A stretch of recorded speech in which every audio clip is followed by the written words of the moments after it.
여러분, 살이라는 것 들어보셨나요? 요즘 여러 매체나 영화에 나와서 아마 많은 분들이 아실 겁니다. 누군가에게 살을 날린다 라고 하죠. 이 말은 누군가한테 살을 날려서 그 사람이 사고를 당하게 한다 라는 것이라고 볼 수 있습니다. 마치 나는 평소 가던 길을 그냥 가는데 갑자기 차가 인도로 확 들어와서 들이받는 상황이 발생되는 거죠. 이런 살이 만약 나에게 있다면 나는 어떻게 될까요? 그것도 살 중에서 가장 강한 백호살이 나에게 있다면 나도 모르게 정말 큰 사고를 당할 운명일까요? 이 영상을 보신다면 나에게 백호살이 있는지 없는지 아시게 될 것이고, 이 백호살을 어떻게 하면 피하거나 더 나아가서 나에게 이롭게 활용할 수 있는지 아시게 될 겁니다. 지인 중에 실제로 백호살을 가지고 있는데 이 살을 나에게 유리하게 사용해서 사고를 막고 오히려 큰 재물을 가져온 사례가 실제로 있습니다. 어떻게 활용하셨는지 활용 방법 또한 알려드리겠습니다. 백호살이 무엇인지부터 알아야겠죠? 백호살은 전통적인 사주 명리학에서 보면 매우 강력하고 위험한 살로 여겨졌습니다. 주로 사람들 사이의 관계나 나의 건강에 부정적인 영향을 끼치면서 나에게 아주 큰 사고나 재난을 불러일으킬 수 있는 아주 불길한 운으로 설명됐었죠. 과거의 해석에서는 백호살과 함께 다른 살이 중첩적으로 들어온다면 큰 사고를 당할 확률이 더 커진다라고 이야기했습니다. 그래서 이를 해소하기 위해 부적을 붙이거나 더 나아가서는 무당에게 부탁해서 구술하기도 했었죠. 그렇다면 이러한 백호살이 과연 나에게 있을까요? 총 7가지의 일주가 있습니다. 자신의 사주를 봤을 때 자신의 일천간과 일지지 있는 글자를 보시면 되는데요. 갑진일주, 을미일주, 병술일주, 정축일주, 무진일주, 임술일주, 개축일주가 이런 백호살에 해당됩니다. 이런 7가지 일주가 아니더라도 대운이나 세운에 글자가 들어오게 되면 약하게라도 나에게 적용됩니다. 그러므로 꼭 확인해 보시길 바라고, 이러한 글자들이 들어왔을 때 어떻게 하면 나에게 이롭게 활용할 수 있는지를 확인하시면 되겠습니다. 만약 자신의 사주 글자를 아직 모르신다면 고정 댓글에서 확인해 주세요. 그렇다면 이런 일주들은 백호살이 있기 때문에 언젠가는 무조건 큰 사고를 당하게 되는 것일까요? 제가 사주를 연구함에 있어서 가장 중요하게 생각하는 것이 사주의 근본적인 원리는 지키되 사주 해석을 할 때는 현대에 맞게 해석하는 것입니다. 사주를 받으리며 쌓아온 데이터로 백호살은 현대에 와서는 전과는 좀 다르게 해석해야 합니다. 현대사회에서는 오히려 백호살의 잠재력을 알고 재해석해야 됩니다. 이러한 재해석은 백호살을 불운의 원인으로만 보는 것이 아니라 그것이 갖는 강력한 에너지를 어떻게 나에게 긍정적으로 활용할 수 있는지에 초점을 두어야 한다는 것이죠. 예를 들어 백호살이 있는 사람들은 같은 능력을 가지고 있더라도 더 강하게 발현되며 이를 재물과 배우자로도 연결시키기 좋은 큰 기운을 가지고 있다라고 해석할 수가 있습니다.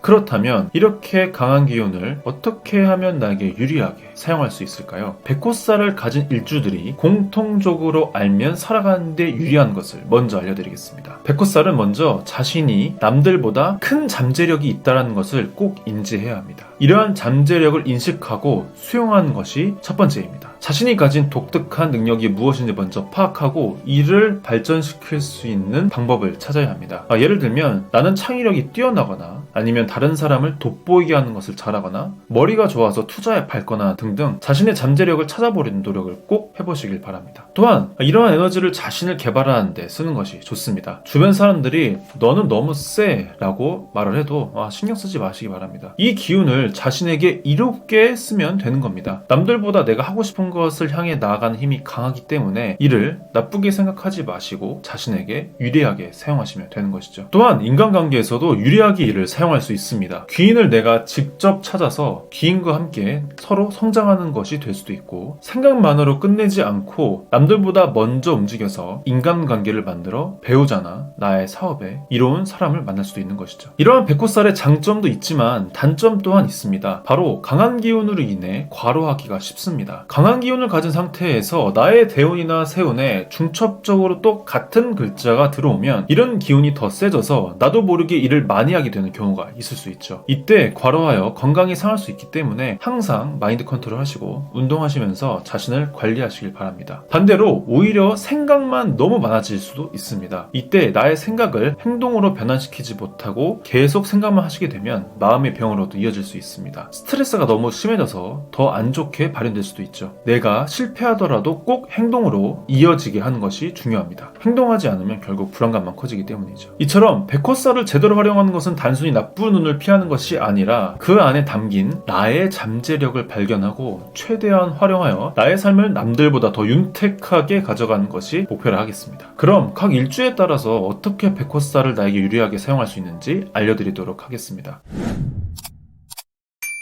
갑, 진 일주입니다. 갑목과 진토가 결합한 일주입니다. 갑목은 진토를 만나면 갑목이 더 강해지는 상황이 됩니다. 진토 안에 숨겨진 글자인 개수를 통해서 갑목이 살아나는 상황이 되는 것이죠. 이 조합은 나무가 물을 만나서 갑목 자신이 강하게 생한다라고 볼 수 있습니다. 이러한 조합은 성장과 발전의 가능성을 내포하고 있으면서 백호살의 강력한 기운을 통해 이러한 잠재력을 폭발시킬 수 있는 상황이 될 수 있죠. 이렇게 갑진일주는 자신이 가지고 있는 강한 기운을 자신의 사업이나 아이디어 창출에도 사용할 수 있습니다. 이렇게 아이디어가 생기면 자신의 의견을 강하게 이야기할 수 있기 때문에 리더로서 나서도 좋습니다. 또한 배우자 복도 있기 때문에 자신에게 맞는 배우자를 찾는 것도 매우 유리하다 할 수 있습니다. 을미일주입니다. 을미일주는 특히 다른 일주보다 강한 기운을 가집니다. 미토 안에 대놓고 을목이 숨겨져 있기 때문에 미토의 강한 기운을 마음껏 쓸 수 있게 되는 것이죠. 완벽한 땅인 미토에 꽃을 마음껏 심을 수 있다라고 말할 수 있습니다. 또한 을미일주는 요즘같이 빠르게 변하는 현대 사회에서 현실적인 방법을 빠르게 찾습니다. 그리고 빠르게 적용합니다. 그래서 자신의 일이나 사업에 유리하게 쓸 수 있습니다. 인복 또한 있어서 자신에게 맞는 귀인이나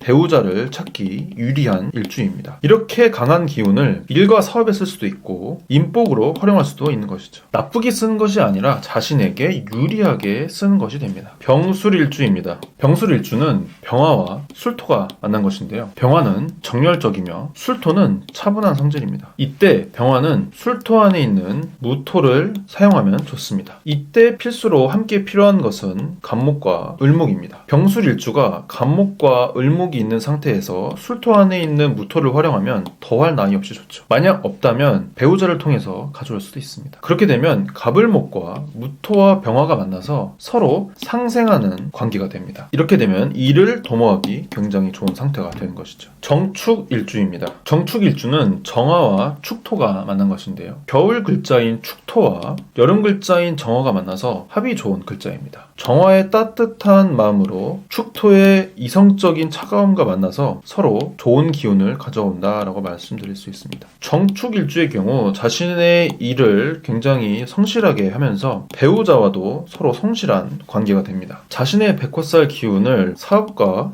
배우자를 찾는데 쓸 수 있는 것이죠. 무진일주입니다. 무진일주는 무토와 진토가 만난 상황입니다. 든든한 산인 무토가 생명을 생하는 흙인 진토를 만난 서로 상생하는 관계가 되는 것이죠. 또한 진토 안에 있는 을목이 무토와 또 상생하게 됩니다. 을목과 무토가 만나면 무토가 제대로 된 쓰임새를 하기 때문에 자신이 하는 일을 더욱더 제대로 할 수 있게 되면서 을목의 적응력을 함께 쓸 수 있기 때문에 새로운 아이템이 나오거나 새로운 시장이 열렸을 때 빠르게 적용해서 사업을 더 탄탄하게 만들 수가 있습니다. 백호살을 가진 무진일주는 이렇게 빠르게 상황 대처를 하면서 남들보다 확실하고 빠르게 일을 진행할 수 있는 것이죠. 임술일주입니다. 임술일주는 임수와 술토가 만난 상황입니다. 임수는 술토 안에 있는 신금을 활용할 수 있습니다. 이 신금과 임수는 서로 상생합니다. 사주 용어로는 금생수하여서 신금을 활용해서 이득을 취하는 상황이 됩니다. 머리가 좋은 임수는 신금이라는 완성된 제품이나 서비스를 만나서 임수가 직접 마케팅해서 자신의 사업에 쓸 수 있습니다. 이를 배우자 덕으로 써도 무방합니다. 개축일주입니다. 개축일주는 축토와 개수가 만난 상황입니다. 한겨울의 땅이라고 볼 수 있고 자신의 굳은 심지로 나아감을 의미합니다. 축토 안에 있는 개수를 사용해서 자신이 더 강하게 발현될 수 있습니다. 그러므로 자신이 가고자 하는 방향을 강하게 밀고 나갈 수 있으면서 또 하나의 숨겨진 글자인 신금 또한 사용하여 자신이 나아감과 동시에 이득까지 취할 수 있는 개축일주입니다. 그리고 축토 안에 있는 기토 또한 자신의 사업을 활용하는 데 쓸 수 있기 때문에 숨겨져 있는 기토, 신금, 계수를 모두 이용할 수 있는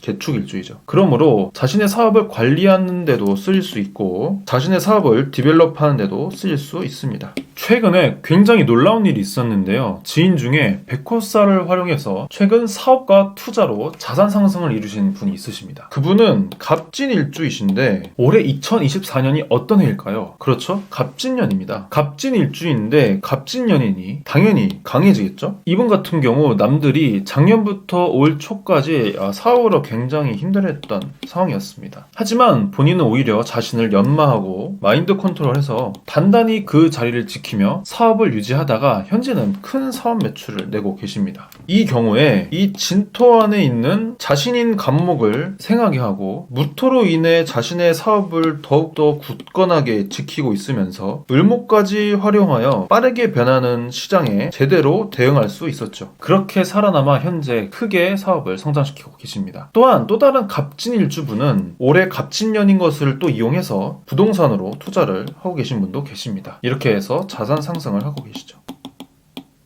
이처럼 백호살이라 한들 무조건 나쁜 것이 아닙니다. 강한 기운을 자신의 사업이나 투자로 써서 재물운으로 가져올 수 있는 것이죠. 오늘도 기름 가득한 하루 보내시길 바랍니다. 사연남이었습니다. 감사합니다.